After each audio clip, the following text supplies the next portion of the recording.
Greenham Common was a women's peace camp, and you wanted to go and join and live there.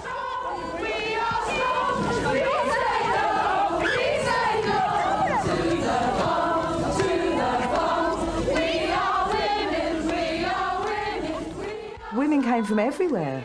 Hundreds and thousands of women came.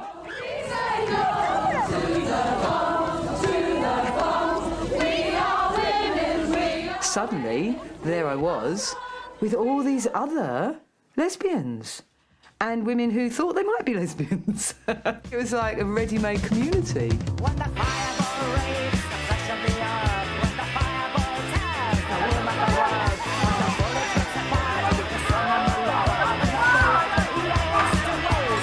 love. It was that version of being a woman, and then later sort of realised that version of being a dyke that really made me want to go there and live there more than the nuclear protest, if I'm honest.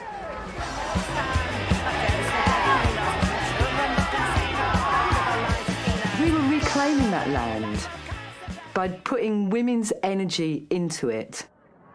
We really needed to reclaim space then. Everything seemed to be owned by the patriarchy. And I was a separatist then. I wouldn't even have had a male cat.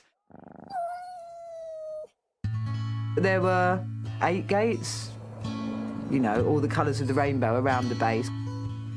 Orange gate was the musician's gate.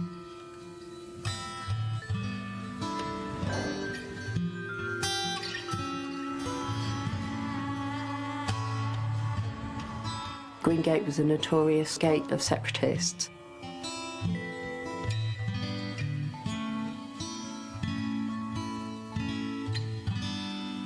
There was a brand of feminism which said that you had to be a lesbian. Their view is that lesbianism is a political as much as a sexual identity. It's about giving all of your identity, all of your energy, all of your identity to your sisters and withdrawing from men and male behaviour as much as possible. After that I moved to Blue Gate, where there were far more younger women. Blue Gate was the gate nearest the pub, so that was like your young drinking lesbians gate. We weren't really into that sort of housewives for peace kind of image.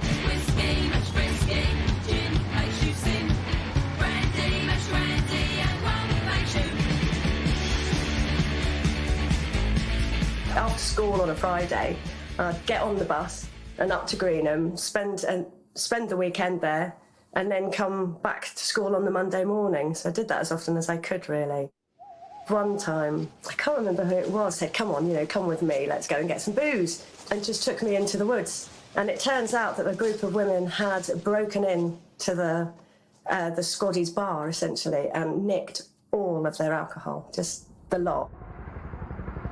We were very politically aware, but we were also really naughty. We took great delight in really just winding them up.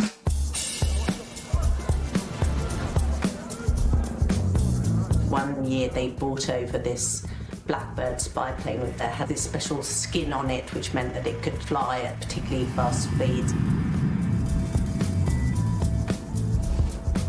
About 6 of us broke into the base one night and threw paint at this plane, which the level of damage to this skin was in the kind of multi-millions. They bailed us, but the prospect was of kind of going to prison for like 25 years or something. It was a 9-mile fence, remember, so it was impossible for them to control that amount of perimeter. So you'd just go to a bit where there weren't any patrols, and you get your bolt cutters out, and then you'd go.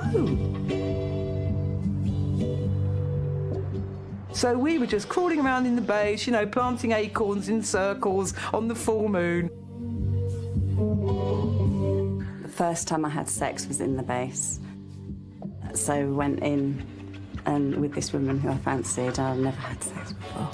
And it was all smoky and misty all around. So that was quite exciting. some of the older women sort of like decided that they would tell us all about lesbian sex.